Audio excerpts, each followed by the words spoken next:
It's loitering in the doctor's room of ideas. That's Yes. it's there. It's you don't know if it's there to see the doctor or whether like they're bringing like some food like for takeout because they're staying late in the office later on. Yeah, it's in the right space, right? It's kind of there. Welcome to The Fix. Sit down with copywriting experts Nick O'Connor and Glenn Fisher as they review, discuss, and improve real-world copy sent in by you. This is The Fix.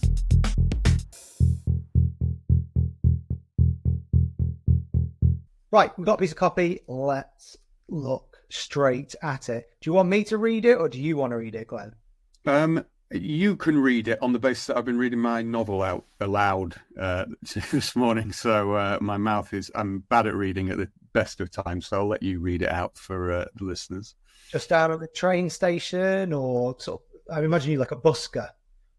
No, because I'm reading it out aloud, like as you would read a piece of copy aloud to make sure the rhythm and everything's right. So it's one of those things I have to do in my house, because I'll look like a madman if I read aloud in the cafe. But authentically, this is what we advise. We advise people to read aloud stuff. And just so you know, what I thought was probably as tight as it could be, read aloud, little tweaks, little changes, they all start coming. You just think, my word, like what a difference it makes when you read it aloud. Even though you read it aloud in your head, it makes change. Anyway, let's read aloud this copy. Right, ready. Okay, the eyebrow reads, Special Investigative Expose presents The Collapse of American Democracy, How a Ruthless Chinese Conspiracy Could Crush the US Dollar, Squeeze America's Share of the World Economy, and Ruin Your Retirement. And then there's a quote that says, We ignore the ongoing collapse of American democracy at our own peril. Watch now how to prepare for China's kill shot. Position yourself for potential 1,000% gains before April 6, 2024. That was 4 days ago. I assume those 1,000% gains haven't materialized yet. The copy reads, Dear reader, what do these men have in common? And then we have an image of, is that Hitler? We should have a vote. Mussolini? Is it Mussolini and Hitler? I think it's possibly... It is. It's Mussolini and Hitler on the left, and then Xi Jinping and Vladimir Putin on the right. If you're like most folks, you'd probably say it's political repression, human rights violation, or an oppressive media control. But is that the one true force that holds these men together? I'm afraid no. The truth is they all built an alliance. A brutal, heinous, and ill-conceived alliance to plunder the wealth, democracy, the power of a common enemy.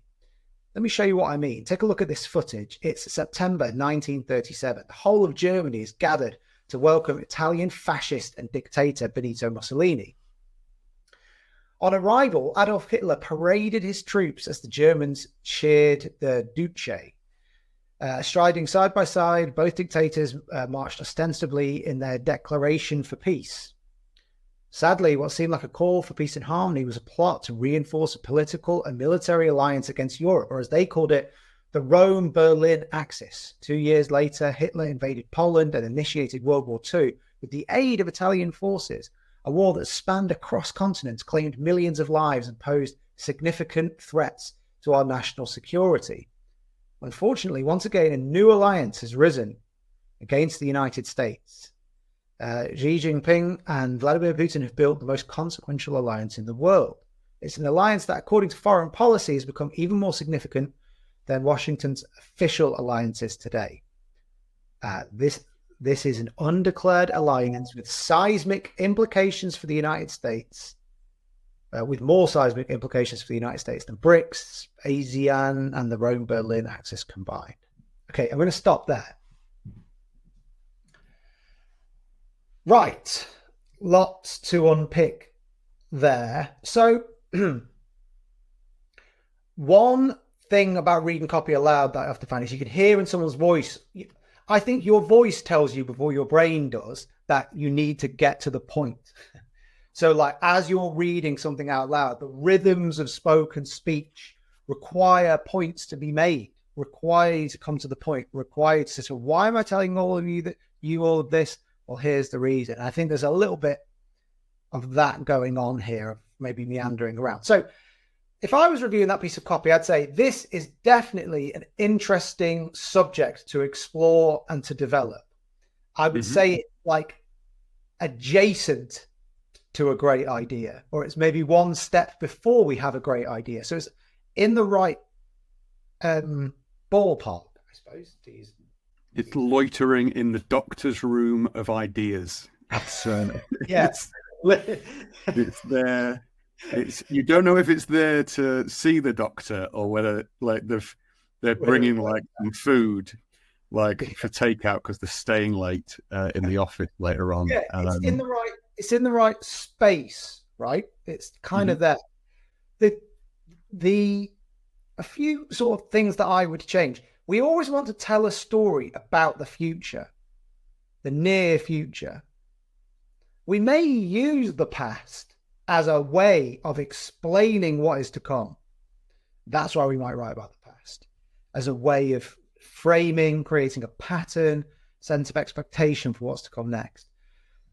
So writing about history is definitely a valid way in to write about some of these big picture ideas. However, I would say that lead bears too much on the side of like, you're just sort of telling me that World War II happened, which I know,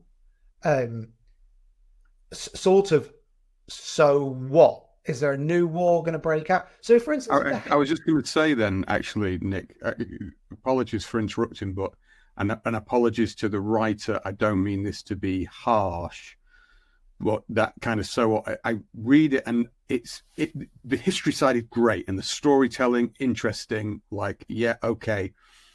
But actually, is there anything here that I don't already know or infer from the general zeitgeist of Putin and Xi, baddie men, and the old baddie men were Hitler and Mussolini, and yeah, they're probably against the West. It's like, yeah, like that's not a secret, that's not conspiracy.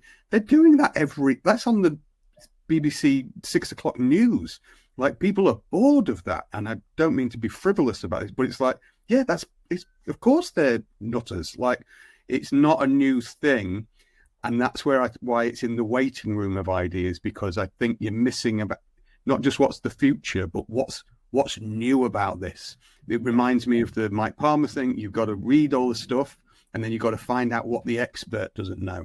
And at the moment, you're on a par with the expert. You're on a par with the history of finance. You're on a par with the history of the world.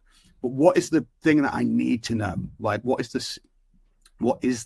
if there is a conspiracy, what's the conspiracy? Like, this is all otherwise just exposition for that. Yes, absolutely. So I would suggest the writer knows what that thing is, or with the right, I'm going to say coaching, but prompting maybe is a better word, could find the thing. It's well written. There's obviously it's not bombastic. I mean, there's a couple of sort of 1,000% gain stuff in there, but we'll forgive you that. That's fine. There's an idea here. This is not an empty piece of copy. There's lots going on. But when we get this historical kind of the broad history of like, yeah, there was World War II, combined with the sort of abstract noun in the headline, American democracy, Chinese plot against American democracy. Okay, what does that mean? It's so abstract. We start to think, okay, bring this down to a point. So for instance, if there was a plan in place between China and Russia I would imagine this is going to be something to do with the dollar. It's going to be something to do with pricing oil or commodities or international payment settlement, something like that, outside of the dollar system. Okay. What is this? Where's the smoking gun that's going to happen? It will be out there. There will be a document, a secret meeting, an upcoming summit. They've been fairly open about it that, something's going to happen. Okay. Once you found that smoking gun, you might then use an example from history. So for instance, I'm going to speculate here. There must have been a plan to invade Poland. The Germans and the Italians must have made plans before that happened, right? So if we made it about the plan, we could tell a much more dramatic story. 2 weeks before World War II broke out, this memo emerged from Nazi Germany. On it, it said this: it contained secret plans of a plot to attack, to divide Europe up amongst the power, the Central Powers or whatever it was. I'm laughing because isn't it the every writer should listen to the Rest is History podcast, but isn't the whole plan conspired and done in like spas around like Europe? Isn't it that episode? Is it ribbon drop stuff? But there's something. If you listen to there's a recent series on podcast called The Rest is History, which I advise listening to. But it's the Nazis in power, and yes. it describes them like plotting to fully take over the German thing, and it all weirdly happens like behind the scenes in little spas, and like there'll be like it's that kind of vibe. Those moments is like that's the story. Like there he is on like in a Bavarian spa. He comes out there. This happened there. Now in China, in Shanghai, in a little spa or whatever. But that's the kind of vibe that you want to be. Yes. So you can see how once we make the idea, so we've got the story. I call this the peak of the diamond. The fat part of the diamond is the story. We know it's going to be something to do with, great power conflict. The point of the diamond has to be much more specific. What's the smoking gun? Then we can tell a much more interesting story about spas in Bavaria, as Glenn said. But it's a much more specific story, right? That's a story that will interest people. People love hearing something about the Second World War, or World War II, as you call it in the States. I always forget that when I'm writing. People always correct it in my copy. Stop calling it the Second World War. But we can tell a story that's way more specific, way more dialed into our idea. It's way closer to it. That will make it much more interesting, and that will negate the need to start with, Hitler, Mussolini. Take a look at this picture and start at that grand level. We want to really zero in on a micro situation. So I think that's one broader point I would make about people try and tell these big stories about the world in this field of copy. And this is the field of copy that I wrote. This is my bread and butter. Don't assume that you have to tell a macro story to begin with. That is to say, a sort of scaled up story. You actually want to find a micro story, the one situation that symbolizes and summarizes that bigger story, because that's going to be way more detailed, way more interesting, way more chance I haven't heard it yet. We want to zoom. Once we've got our story, we want to zoom in. If you can find that, I think you'll find that the copy works really, really quickly. And you can tell that whole story about the German-Russian alliance, but it's going to come to me in a different context. Oh, crap. They're going to attack. By the way, the only other thing I say is, if this was for the American audience, I'd be more interested in exploring the German-Japanese connection, purely because that's Pearl Harbor, right? Did the Germans and the Japanese plan Pearl Harbor together? Because now another Pearl Harbor is being planned, an economic Pearl Harbor. Don't use that, by the way. That's kind of cliche. But that story to me is more interesting because it's closer to where your audience is going to be. Because ultimately, the Germans and the Russians didn't attack America. They attacked Poland. Yeah, just a little technical thing. The lead opening, I want to say it's under the rhythm, but it's not quite. It's when you say, what do these men have in common, then you show those things. Actually, there's 2 points I'm going to make here. What do these men have in common? And then you show them. I don't know and I don't care. That's just fundamentally, it's just another example of like a question. It's like, they're all evil. Like, nice one, next thing, I'm busy. So just be aware of that. But when you do the payoff and it says, if you're like most folks, you probably say it's political repression, human rights violation, and oppressive media control. So it's like big. And then you go, but it's none of them. And you go, all right, what is it? You're going to say something huge, aren't you? And you go, they've got an alliance, and it's like, whoa, I've lost all momentum and all steam out of my. See, what you should be saying is, what do these men have in common? They've got an alliance. They're mates. They spend time together. They have meetings together. But it's none of them things. They actually share the spoons. They only have one spoon between them, and it's this what? Like, that's a new thing. I've never knew that kind of thing. Just be aware of the impact you have when you are revealing information. You can't be big, like macro things, and then go down to like a kind of an alliance. It's the same way in like the rhythm of language, in the same way you're talking about there, Nick, about zooming in on a story and then it gets bigger. Like the natural flow of copy has to follow these kind of set in stone rules, and they are rules because you can't do it the other way around. That actually doesn't work, to go big and then small, or meaningful and then insignificant, does not work as a copy thing. So you have to reverse it. You have to go around the other way. There's a couple of points to be made on that. Actually, I just want to come back to the question thing, because I think you're very anti questions in copy and leads in headlines. I think I've worked out the actual academic reason that would be, which is, if you ask a question like, what have these men got in common? You are engaging the reader's rational mind. They have to engage their rational part of their brain in order to answer that question. They have to. It's a rational question. What do they have in common? What's the odd one out? Whatever it might be. So as soon as you do that, you are shifting the focus in the reader's brain to the rational over the emotional. We want to prioritize and work towards the emotional and then the rational. So I would imagine every question that works in copy, in the opening of a piece of copy, is going to call out an emotion and call out an emotional feeling rather than engaging the rational part of the brain. So we've said it for years. I mean, we're almost on episode. If only we weren't so lazy and tried to back up everything we said rather than, trust me, this is just how it works. But yeah, of course, there's reasons for that. It's the same reason. It reminds me of like all the rhythm stuff that I always hack on about. But it's how people read. But yeah, that's a great example of it's evidence that yes, if you are engaging the rational brain, you're rational. Like the rest of the promo is rational. First 6 pages, emotion. You need to be sold on the idea in an irrational way. And then we spend the rest of the promo rationalizing that for you. Not even, I always say the same thing, but I don't even think you're rationalizing it for the person.